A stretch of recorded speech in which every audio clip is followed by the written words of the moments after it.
Coming into the 2020 NBA season, everyone was on the Steph Curry hype train. So many had them as their MVP, and they expected to see 2016 Steph again.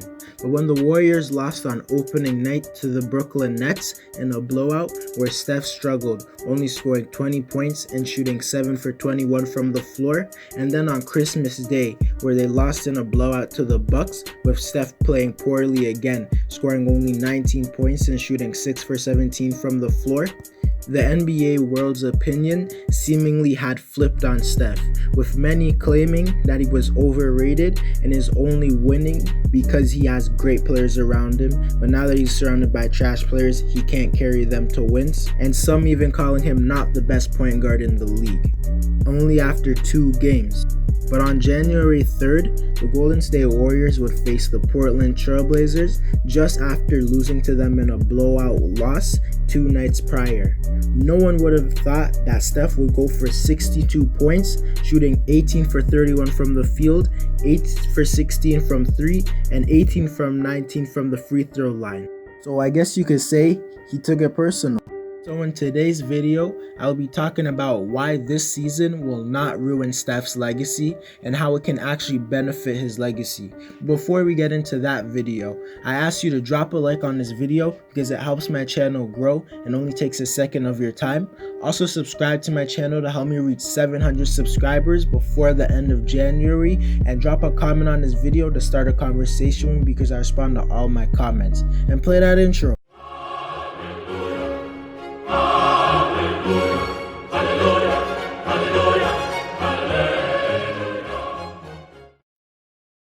A thing people didn't realize was that Draymond Green was absent for the first 4 Warrior games.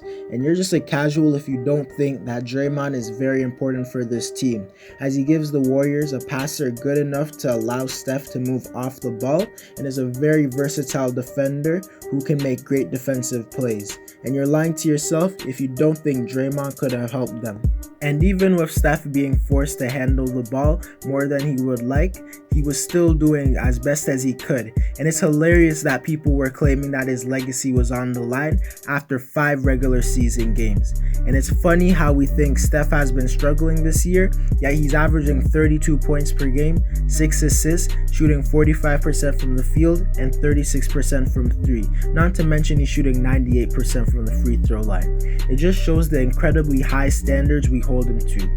Steph's supporting players have also been atrocious. For example, Andrew Wiggins is averaging 18 points, but is shooting lower than 40% from the field. And if Steph's second best player is an inefficient shot chucker who can go for 25 points one game and then 13 the next, I don't know how you could possibly expect him to win against the Nets with KD and Kyrie, or the Bucks with Giannis, Chris Middleton, and Drew Holiday. And on top of that, so far this season, Kelly Oubre has been horrible. And there was a point in the season where he was 0 for 17 on every shot that wasn't a dunk. And so far this season, he's shooting less than 1% from 3. So taken, this is Steph's starting small forward, and he can't shoot over 1% from 3. And you expect him to win games with that. Also taken that his most consistent player, who's not consistently trash, is James Wiseman, who is literally averaging 12 points and 6.5 rebounds. Do you expect Steph to win with a player like that, especially against 2 of the best teams in the league? If Steph misses the playoffs this season, which I don't think will happen, it won't affect his legacy because Steph is still a 3-time NBA champion and a 2-time MVP. That alone makes him one of the all-time best point guards in the NBA history. He has very little to prove, unlike most players, because we have seen him perform at the highest level. So if he misses the playoffs this season with this joke of a team, he shouldn't be slandered.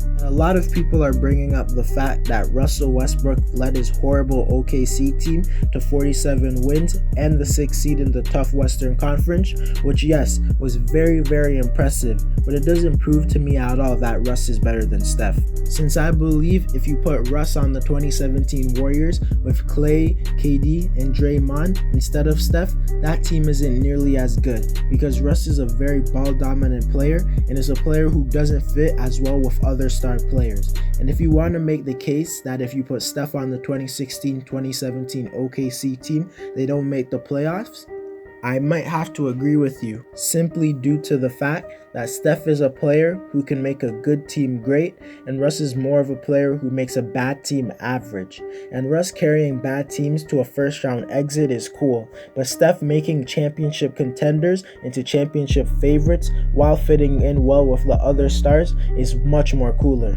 So basically, the simple way to explain it is Russ is more of a floor raiser while Steph is more of a ceiling raiser. And in the NBA, the goal is to win an NBA championship or to be a contender, not be a first round exit. But this year is a chance for Steph to have that MVP Russell Westbrook type year, as he's on a trash roster, and there's no doubt in my mind that Steph can put up just as impressive numbers. And I think if Wiggins becomes more of a consistent player and can become a 20 points per game scorer like he was last year, if Kelly Oubre can break out of his slump and become a high teen scorer and an average 3-point shooter, and if Draymond can just be a very positive player with his defense, passing, and leadership, not necessarily 2016 Draymond, because that was the guy who was a legit top 20 to 15 player, but just don't be triple single Draymond. And if James Wiseman can keep playing solid, I legitimately could see the Golden State Warriors finishing with a top 4 seed in the West. And I clearly believe Steph can put up MVP numbers, but I only see that happening if everything goes right for them. But I can still see them as a playoffs team, and that alone shows how good Steph is. And even if they don't make the playoffs and Steph plays well, it shouldn't matter that much, as I explained earlier. Also, us basketball fans have to be better. We shouldn't be claiming the second best point guard in the history of the game's legacy is on the line after 5 regular season games. And you gotta start being more positive and just appreciate greatness. Anyways guys, that's it for the video. Let me know what you think about my video. Drop a like on this video to help my channel grow, because it only takes a second of your time. Subscribe to my channel to help me reach 700 subscribers before the end of January, and comment on this video to start a conversation because I respond to all of my comments. And I'm out.